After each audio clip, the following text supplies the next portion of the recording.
रत्नागिरीतर्फे स्वागत करतो। आज भारतीय जनता पार्टीचे नेते माजी खासदार आदरणीय किरीटजी सोमय्या साहेब आपल्याशी संवाद साधणार आहेत। या पत्रकार परिषदेला या शहराचे अध्यक्ष राजन फाळके, जिल्हा चिटणीस प्रशांत डिंगणकर, डॉक्टर चंद्रशेखर निमकर, सर्व प्रमुख पदाधिकारी उपस्थित आहेत। मी किरीटजींना विनंती करतो की आपण पत्रकारांशी संवाद साधावा।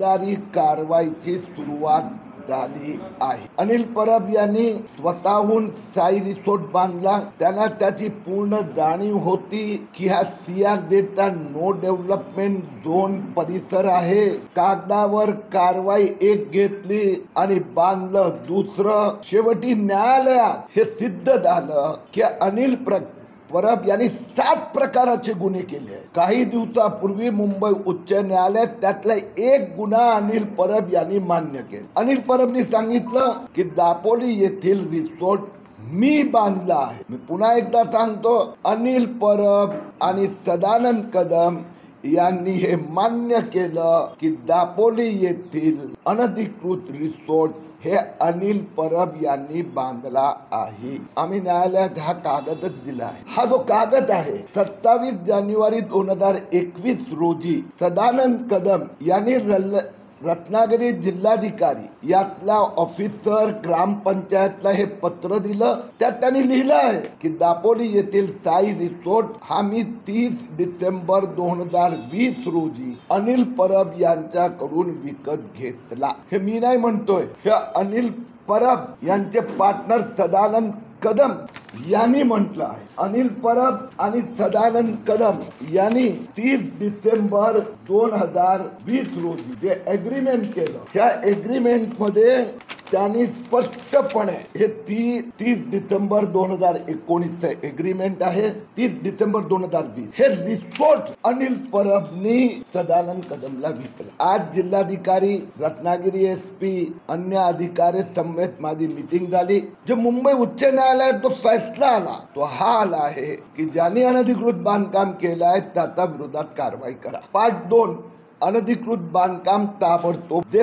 पर्यावरण नियमांचा जो भंग झाला असेल किंवा अन्य कायदा अंतर्गत या रिसोर्ट संबंधात जी कारवाई व्हायची असेल ती त्या कायद्याप्रमाणे करण्यात हरकत नाही।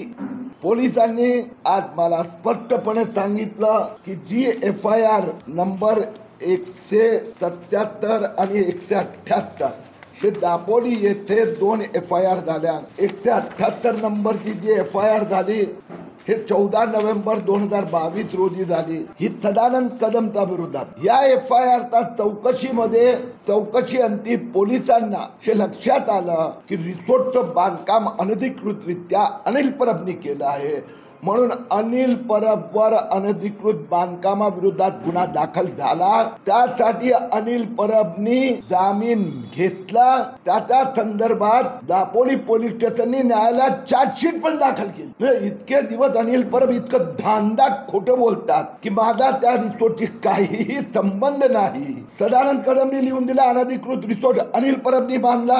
अनिल परबनी स्वतःच एग्रीमेंट केलं सदानंद कदम सोबत 30 डिसेंबर 2020 रोजी हा रिसोर्ट मी बांधला, याच्यावर प्रॉपर्टी टॅक्स मी भरतोय आणि हा रिसोर्ट आता मी सदानंद कदमला विकतोय। तो जो गुन्हा झालेला आहे तो गुन्हा अनधिकृत बांधकामाचा झाला। गुन्हा पर्यावरण ना बांधकाम क्षेत्रात CRZ भंगाचा झालेला आहे। गुन्हा झाला आहे हा रिसोर्ट मध्ये बेनामी पैसा वापरण्यात आला। एकंदर 10,63,00,000 रुपये या रिसोर्ट मध्ये काळा पैसा वापरण्यात आला। याच्या संबंधित चार्जशीट ईडीने दाखल केली आहे आणि ही चार्जशीट रद्द झालेली नाही।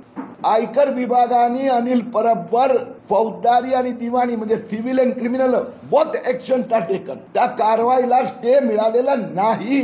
पाडा. मी मुख्यमंत्री उपमुख्यमंत्र्यांची चर्चा केली. आज सगळ्या रत्नागिरी जिल्ह्याच्या अधिकाऱ्यांची चर्चा झाली आणि यातना पुन्हा एकदा स्पष्ट झालं आहे, अनिल परबनी बेकायदेशीर रिसोर्ट बांधला. त्यांना अधिकाऱ्याने सांगितलं की इथे CRZ नो डेव्हलपमेंट झोन आहे, तरी अनिल परबनी ते बांधला. त्यासाठी काळा पैसा वापरला. त्यासाठी सदानंद कदमचा त्यांनी बेनामी वापर केला. सदानंद कदमनी हे कबूल केलं, रिसोर्ट त्यांनी बांधला नाहीये, अनिल परबनी बांधला आहे. परंतु आता त्याचा ताबा सदानंद कदमकडे असल्यामुळे सदानंद कदमनी हा अनधिकृत भाग पाडण्यासाठी कोर्टाला संमती दाखवली आहे. म्हणजे किरीट सोमय्या पहिल्या दिवसापासून म्हणतायत हा रिसोर्ट बेकायदेशीर आहे. जानेवारी 2023 मध्ये त्या रिसोर्टचा पुढचा जो हिस्सा होता, जो समुद्राची जमीन गिळंकृत करण्यात आली होती, तिथे त्यांनी रिसेप्शन बांधलं होतं, ते पाडण्यात आलं. पार्ट नंबर 2 आता दुसरा हिस्सा, जे परमिशन एवढी मिळाली होती ती पण महसूल विभागाने CRZ नव्हती दिली, नाकारली होती आणि एवढं बांधलं. ते पाडण्याचं काम आता या आठवड्यात होणार. 4 आठवड्याची मुदत दिली आहे. राज्य प्रशासनाने जिल्हाधिकारी कार्यालयाने सांगितलं की आम्ही त्यांना नोटीस देत आहोत की हा CRZचा भाग आहे आणि म्हणून त्याला पाडताना नियम पाळावे लागणार. मलबा कसं पाडणार, कसं तोडणार, त्याची मंजुरी घ्यावी लागणार. आणि मी सदानंद कदम आणि अनिल परबला चेतावणी देतोय, तो CRZ नो डेव्हलपमेंट भाग आहे. पर्यावरण मंत्रालयाची विभागाची परमिशन घेतल्याशिवाय हे कसं पाडणार, ज्याच्यामुळे पर्यावरणाचं नुकसान होणार नाही. आणि मलबा कुठे, गाळ कुठे टाकणार, याची पहिली परवानगी घेतल्यानंतरच तोडकाम सुरू करता येणार. पोलिसांनी हा जो खटला अनिल परबाचा विरोधात, जो अनधिकृत बांधकामाचा विरोधात सुरू आहे, त्याला गती मिळावी यासाठी पाठपुरावा करण्याचं मान्य केलं आहे. सरकारी अधिकारी लिहिलंय ना त्यात. FIR मी तुम्हाला पाठवून देतो. आहे वाचून टाकतो. हो. वय 57 वर्ष, गट विकास अधिकारी म्हणजे BDO, पंचायत समितीचा. आता आता ही गोष्ट अनिल परबनी पहिल्या दिवसापासून हाच विषय सुरू केला. अनिल परबनी 0 to 200 म्हणजे जे CRZ आहे त्यात वेगवेगळे भाग. एक अनिल परबनी तर काय केलं होतं, समुद्र ताब्यात घेतलं होतं, गाळ हे करून. तो गेल्या म्हणजे जानेवारी 2023 मध्ये गेला. हे रत्नागिरी जिल्ह्यात मला आजपर्यंत एकही तक्रार अशी आलेली नाही की ज्यांनी समुद्रावर ताबा घेतला, कुठेही बघितली नाही. मी पोलिसांना अनिल परबला आणि सदानंद कदमला सांगतो, दे ना माहिती ज्यांनी समुद्र काबीज केला अनधिकृतरित्या, आणि एक तर तक्रार द्यावी, त्याच्यावर कारवाई करण्यासाठी मी स्वतः पुढे येणार. पहिला भाग. नंबर 2, 0 to 200 CRZ, ज्याला आपण 3 म्हणू, म्हणजे हाय टाईड संपल्यानंतर, तर त्यात 0 to 200 जो आहे त्याच्यावर तुम्हाला काहीच बांधकाम कर. अनिल परबने पूर्णपणे 0 to 200 मध्ये बांध. 200 to 500 मध्ये तुम्हाला परवानगी मिळू शकते. परवानगी घ्यावी त्याच्या नियमाप्रमाणे. मी सरकारला विनंती केली की समजा कोणी, म्हणजे आता अनेक असे माझ्याकडे पण आले की आम्ही 2 शौचालय बांधले, म्हणजे उदाहरण सांगतो की आम्ही पर्यटक येतात तर त्यांना दुपारी बसण्यासाठी जेवण. आता काय त्याला मंडप म्हणजे ते मस्त घासाचा गवता म्हणजे, तर या सगळ्यांना परवानगी मिळू शकते. त्यात त्यांनी एवढंच करायचं की त्यांनी परवानगी मागावी. ज्यांचं जुनं काहीतरी बांधकाम आहे समजा, तर त्या जुना बांधकामाचं नवीनीकरण करायचं तर त्यासाठी पण परवानगी मिळू शकते. तर हे जे आहे 2 मिक्स करू नये. अनिल परब तिथे राहत होते असं मला तर आठवत नाहीये. अनिल परब तिथे ती जागा पण नव्हती. तिथं त्यांनी यांच्याकडे विभाग थाटेकडून त्यांनी विकत घेतली आणि विभाग थाटेचा खोट्या सह्या केल्या, विभाग थाटेने दिलंय लिहून. अनिल परब तर पूर्णपणे फ्रॉड आणि फोर्जरी, चिटिंग आहे. ते गावकऱ्यांना, निर्दोष गावकऱ्यांना पुढे करून अनिल परब आणि सदानंद कदम जर लोकांचा भावना भडकवण्याचा प्रयत्न करत असेल, त्यांना यश मिळणार नाही. म्हणून जे पर्यटन व्यवसायाच्या दृष्टीने मला याचा खूप अनुभव आहे. त्याचं कारण सांगतो, जेवढं तुम्हाला माहित आहे मला त्याच्यापेक्षा थोडंच कमी माहित आहे, कारण की माझी सासूरवाडी हे अलिबागला, तिथे चौल रेवदंडाला आहे. तर पूर्ण समुद्र किनारे तिथे पर्यटक सध्या गेल्या 10 वर्षात पर्यटन व्यवसाय प्रचंड वाढला आहे. म्हणजे तर त्याच्यामुळे येतातच ना माझ्याकडे. बाकी कोणावर असं काही आलीच नाहीये नोटीस, कोणा नाही, तक्रार नाही, गोंधळ नाही करायचा. जे नाही, नोटीसच काढल्या मी सांगतो ते अशा प्रकारचे आहे हो. त्याला काही एवढा मोठा गुन्हा नाही आहे. तुमच्या लक्षात आलं का? जर तिथे पण नाही, एक स्पष्ट करतो मी, तिथे पण कोणी जर CRZ no development zone 0 to 200 metre मध्ये आणि समुद्राची जमीन खाल्ली असेल, समजा किरीट तुम्ही, तर त्याच्यावर कारवाई होईल. पण तुम्ही जे बोलता म्हणजे गावात ती तिथे राहणारा छोटासा व्यवसाय करणारा मी जे त्या सगळ्यांना परमिशन बसते, त्या प्रक्रिया पूर्ण करायची. आता ते त्यात काय नाही, इंडिव्हिज्युअल प्रकरणावर बोलावं लागतं. आता जनरल बोलायला गेलो आणि आता रिसोर्ट दुसरा उभा राहिला, तर दुसरा तुटला ना, मुळेचा रिसोर्ट तुटला, पूर्ण तुटला. आता बघा कुठला रिसोर्ट आहे का? आता मी तुम्हाला मुरुडचं उदाहरण देतो. तिथे एकंदर 4 रिसोर्ट फक्त आढळले असे, त्यातनं 2 जे होते हे टोटल अनिल परब आणि ते दुसरा जो होता तो हे टोटल 100% फ्रॉड होते. दुसरे 2 होते त्यात कसं होतं, जे 0 to 200 मध्ये त्यांनी टेबल लावली होती. तुम्ही 200 ते 500 मध्ये परमिसेबल बांधकाम करू शकता, व्यवसाय करू शकता, म्हणून ते स्पेसिफिक बघावं लागतं. त्यात 7 प्रकारचे गुन्हे दाखल झालेले, तर प्रत्येक कायदा वेगळा आहे. म्हणजे ईडी मध्ये 10 कोटी 63 लाख, त्यात 11 महिन्यानंतर बेल मिळाला, म्हणून बेलच मिळाला 11 महिन्याला. तर ते काही न्यायालयाबद्दल नाही बोलता येतो, ते सगळं लाईव्ह चालू आहे.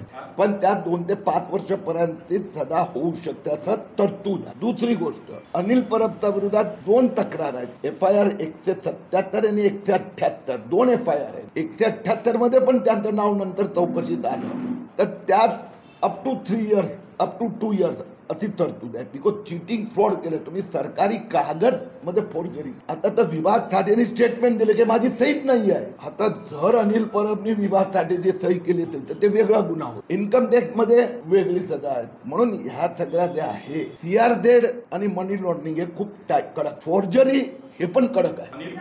म्हणून मी परत एकदा स्पष्टपणे आवाहन करतो, ज्या लोकांनी, स्थानिक नागरिकांनी छोटे मोठे काहीतरी पर्यटन व्यवसायाच्या दृष्टीने अशा प्रकारचा 5 स्टार रिसॉर्ट, मोठं स्लेब वाईज 2-5 मजली बांधकाम ज्यांनी केलं असेल आणि ते 0 to 200 मध्ये असेल, आता मला अजूनपर्यंत एकही प्रकरण आलेलं नाही. बाकी जे प्रकरण आलेलं आहे त्या संबंधात मी तर विनंती करणार, आचारसंहिता संपल्यानंतर, की मी आधी स्टडी केलेला आहे की त्यातनं बहुतेक ऍडजस्ट करणं. त्यासाठी राज्य सरकारने पर्यटन व्यवसाय लक्षात ठेवून व्यवस्थित मोहीम करावी.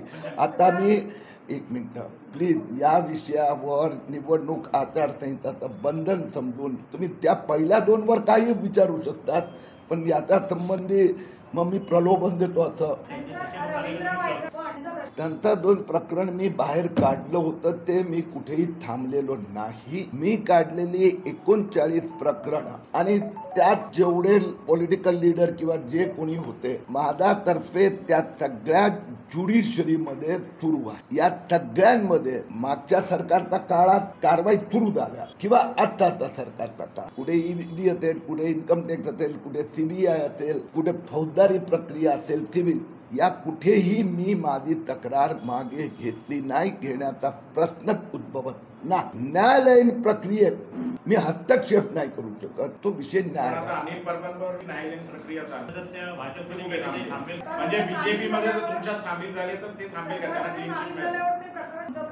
आपण अनिल परबला ऑलरेडी न्यायालयाने आदेश आणि न्यायालयाने दिलेल्या आदेशाचा व्यवस्थित पाठपुरावा करण्याच्या दृष्टीने मी आधी त्या, म्हणून प्रशासनाला पण मी हेच समजावून सांगितलं, कारण की तक्रारी माझ्या आहे. तर या संबंधात न्यायालयाने आता सदानंद कदमला 11 महिन्यानंतर जामिनावर सोडलं, तर मी काय न्यायालयात जाऊन सांगणार नाही आता की त्यांना जामीन का देता. मी माझी कंप्लेंट कुठे मागे घेतली, कुठेही याचिका मागे घेतली. तर अनिल परब असो की कोणीही असो, समजा पुढे न्यायालयात 7 गुन्हे दाखल आहेत, तर एखाद्या गुन्ह्यावर न्यायालयाने काय भूमिका घेतली. आदेश दिल्यानंतर प्रशासनाच्या मागे कशाला लागेल? प्रशासन काय काम? गंमत आहे हो भाऊ, म्हणजे एका बाजूला प्रश्न असं सांगायचं की हे जे पर्यटक, मी उत्तर देतो. एका बाजूला आपण प्रश्न विचारतात की अनेक दुसरे लोक पर्यटन व्यवसाय करतात, त्यांना पण नोटिसेस आल्या आहेत, तर सरकार माझं आहे, तर मी त्यांच्या तक्रारीकडे लक्ष नाही द्यायचं का? द्यायचं. म्हणून जो राजकीय सामाजिक ऍक्टिव्हिस्ट आहे किरीट सोमय्या मत, सरकार कुणाचंही असो, ते आमच्याकडे आले तर आम्ही पाठपुरावा करतो. आणि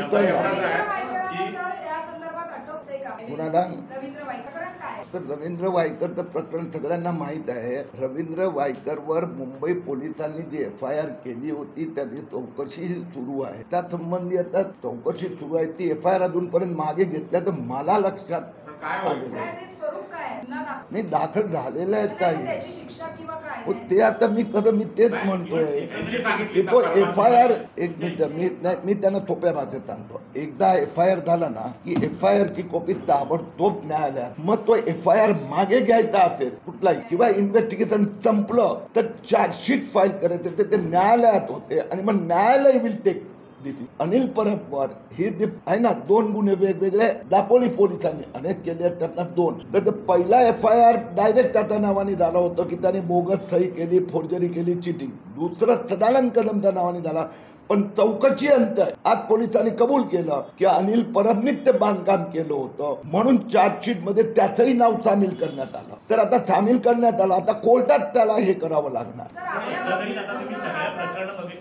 जनशक्तीचा बुलंद आवाज म्हणजेच रत्नागिरी खबरदार.